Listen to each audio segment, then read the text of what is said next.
चलिए दोस्तों, हमारी जो क्लास फिफ्थ की जो सीरीज चल रही है उसमें आज हम चैप्टर करने वाले हैं 8th चैप्टर, जिसका टाइटल हमें दे रखा है ए जीनी whom नो वन लाइट। जीनी कौन होता है? सबसे पहले ये बात करते हैं। जीनी आपने अलादीन का चिराग जैसी कोई मूवी या फिर सीरियल देखा होगा जिसमें आपको एक जीनी मिलता है जो कि किसी भी आदमी की जो है इच्छा जो है वो फुलफ़िल करता है। वो क्या होता है? एक जीनी होता है।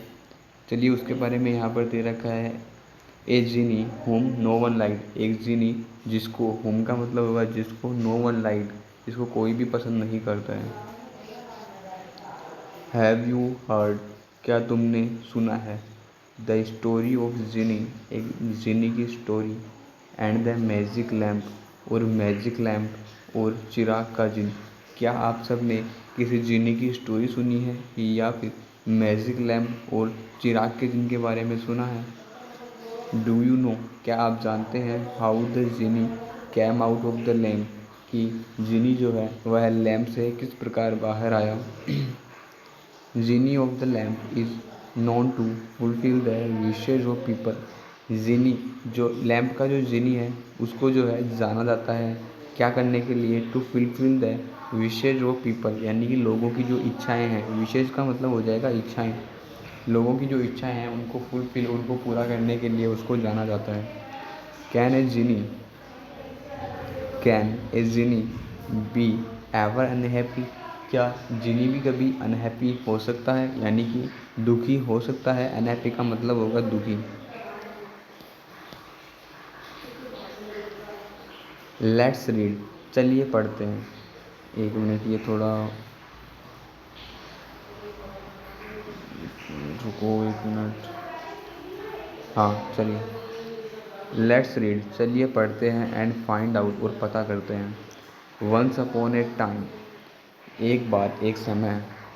देर वॉज ए जिनी, वहाँ पर एक जिनी था। But this particular genie was famous for spoiling things up, यानी कि लेकिन ये जो पर्टिकुलर, ये जो एक निश्चित जो जिनी था, वॉज फेमस, वह प्रसिद्ध था किसके लिए? For spoiling. स्पॉइल का मतलब होता है ख़राब कर देना, बर्बाद कर देना, बिगाड़ देना किसी चीज़ को। तो वह किसके लिए फेमस था? स्पॉइलिंग कर लेना, यानी कि जो थिंग्स थी, जो वस्तुएं थी, उनको जो है स्पॉइल कर देना, उनको ख़राब कर देने के लिए वह फेमस था, यानी कि वह अच्छा जिन नहीं था। वह ने जब कभी भी someone rubbed the magic lamp, जब कभी भी कोई, रब्ड का मतलब होता है उसे घिसना, जब कभी भी कोई मैजिक लैम्प को घिसता, he would came out and से, तब वह बाहर आ जाया करता। यहाँ पर जो वुड है वो यूज टू की तरह यूज में हो रहा है, जिसका मतलब होता है किसी हैबिट को दर्शाना जो कि पास्ट की बातें होती हैं। He would came out and से, तब वह बाहर आ जाया करता और कहता, वॉट इज़ योर विश, आपकी इच्छा क्या है?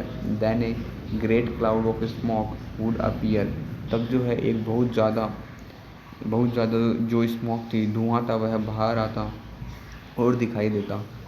हंड्रेड्स ऑफ थिंग्स, बहुत सारी, हंड्रेड्स ऑफ थिंग्स का मतलब हो जाएगा बहुत सारी, यानी कि बहुत सारी जो चीज़ें थी, would fly through the air, वह हवा के माध्यम से जो है उड़ने लगती।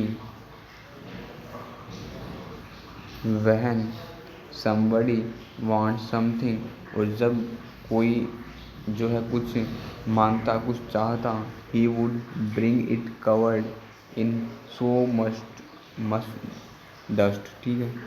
तब वह he would bring, वह उसको लाकर देता, it covered, यानी कि उसको जो है कवर किए होता, किसमें? so much dust में, यानी कि उस पर जो है बहुत सारी डस्ट जमी रहती। That nobody wanted to even touch it, जिससे कि कोई भी जो है उसको टच भी नहीं करना चाहता था। सो सिली, बहुत ही बेकार। वर हिज मिस्टेक्स, उसकी जो मिस्टेक्स थी, गलतियाँ थी, वह बहुत ही सिली थी, बहुत ही नापसंद किए जाने वाली थी। So no one like the magic lamp, इसलिए जो है कोई भी मैजिक लैम्प को पसंद नहीं करता था। So the genie didn't come out for years, इसलिए जो है जीनी जो है कई सालों तक बाहर ही नहीं आया। One day a lonely boy named Pankaj, एक दिन एक अकेला लड़का जिसका नाम पंकज था फाउंड द लैम्प, उसने लैम्प को पाया। He heard the sad cries of the जिनी, उसने जो है जो जिनी की जो सैड जो दुख भरी जो चीखें थी, क्राइज का मतलब हो जाएगा चीखें, जो चीखें थी उनको सुना उसने। सो ही डिसाइडेड, तब उसने निर्णय लिया टू ट्राई यानी कोशिश करने की, टू बिकम हिज फ्रेंड, उसका दोस्त बनने की उसने कोशिश की। The wish he asked to be granted was to be able to enter and leave the lamp। ठीक है, फिर से देखते हैं इसमें क्या बताया गया है।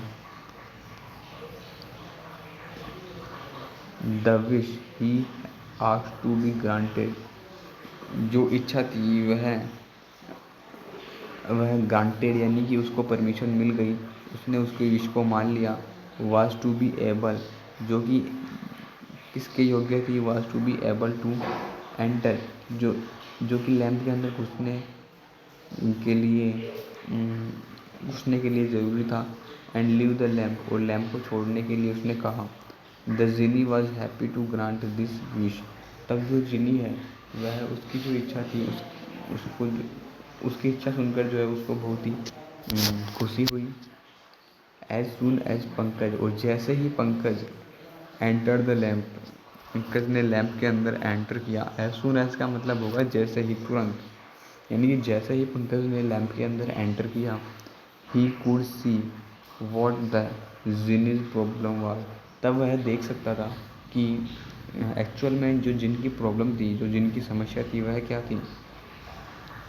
It wasn't that he was a bad genie, यह वह नहीं थी कि वह बुरा जिन था। It was just that he was untidy, tidy का मतलब होता है साफ सुथरा, और अनटाइडी का मतलब हो जाएगा अनक्लियर, गंदा। तो it was just that he was untidy, यानी कि वह अस्त व्यस्त में था। वहाँ पर सब कुछ चीज़ें जो थी वह अस्त व्यस्त थी, बहुत ही गंदी थी। इन द लैम्प, लैम्प के अंदर everything was thrown all over the place, हर एवरीथिंग यानी कि सब कुछ जो है इधर उधर फेंका हुआ था। Whether it be jewellery, books, bots और कैमल्स, चाहे ये ज्वेलरी हो यानी कि जो गहने हो, बुक्स हो, बोट्स हो, नाव हो, कैमल्स यानी कि ऊँट हो, सब कुछ जो है अस्त व्यस्त पड़े थे।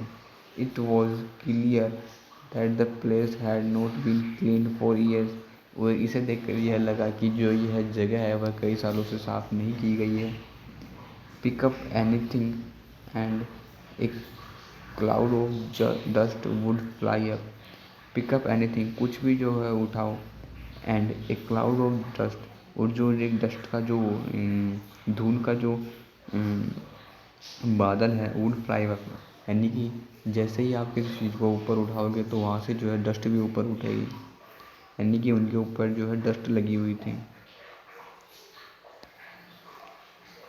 चलिए, पंकज वॉज सरप्राइज, पंकज जो है वह आश्चर्यचकित था। द जिनी फेल्ट अशेम्ड, और जो जिनी है उसको जो है शर्मिंदगी महसूस हुई। एंड अपोलोजाइज, और वह उसने जो है माफ़ी मांगी। He said that his genie job was very important and he had no time for cleaning, उसने कहा कि जो जिन्नी की जो जॉब है उसका जो कार्य है वो बहुत ही महत्वपूर्ण है। And he had no time for cleaning, और उसके पास जो है साफ़ सफाई करने के लिए टाइम नहीं था। बट पंकज रिमेंबर्ड, लेकिन पंकज को याद था हिज मदर्स एडवाइस, उसकी जो मदर की जो सुझाव था, एडवाइस यानी सुझाव था, उसको याद था। ही टोल्ड द जीनी, उसने जीनी से कहा that it was important to keep all his things in order, यानी कि यह बहुत ही आवश्यक था कि उसकी जो सारी चीज़ें हैं उनको ऑर्डर यानी कि उनको व्यवस्थित में रखा जाए। एंड सो, और इसलिए they decided to give the place a good clean, और तब उन्होंने निर्णय लिया कि वह उस जगह को जो है वो बहुत ही साफ़ सुथरा बना देंगे। It took them quite a few days, quite का मतलब होगा बहुत, वेरी। इट टुक दैम, इसमें उनको कुछ दिन लगे। वैन दे फिनिश, और जब उन्होंने फिनिश कर लिया, एवरीथिंग वॉज ग्लीमिंग, ग्लीम का मतलब होता है चमकदार, चमकना। और सब कुछ जो है वह चमक रहा था। And in its correct place, और सब कुछ जो है उसकी अपनी अपनी जगह पर था। Now it was very easy to find, और यह बहुत ही ईजी हो गया था फाइंड करना, यानी कि पता करना। What ever gift was asked for, यानी कि जो कुछ भी गिफ्ट मांगा जाता, आस्क्ड यानी पूछा जाता। And to get it without breaking anything, और इससे जो है पाया जा सकता था किसी भी चीज़ को तोड़े बिना।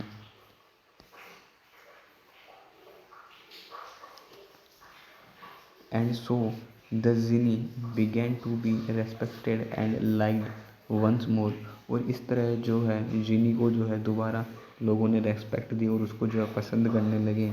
He learned that nothing great can be achieved without order and cleanliness in all things, और तब जो है उसने सीखा कि कुछ भी जो है अचीव नहीं किया जा सकता, यानी कि हमें जो है प्राप्त नहीं कर सकते हम किसके बिना, और किसी भी चीज़ को अगर हम व्यवस्थित नहीं रखेंगे या फिर क्लीन नहीं रखेंगे तो उसके बिना जो है हम किसी भी चीज़ को नहीं पा सकते हैं।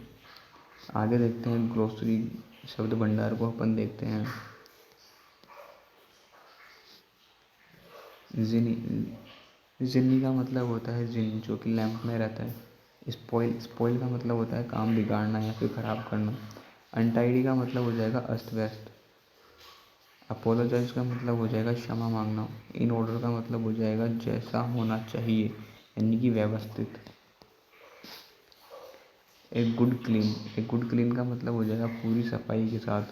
ग्लीमिंग का मतलब हो जाएगा चमकती हुई। अचीव का मतलब हो जाएगा प्राप्त करना। जैसा कि हमने हर वीडियो में बात की है कि एक्टिविटी जो होगी उसे अपन अलग से प्लेलिस्ट बनाकर करेंगे, इसमें नहीं कर सकते क्योंकि इसमें वीडियो बहुत लंबी हो जाएगी।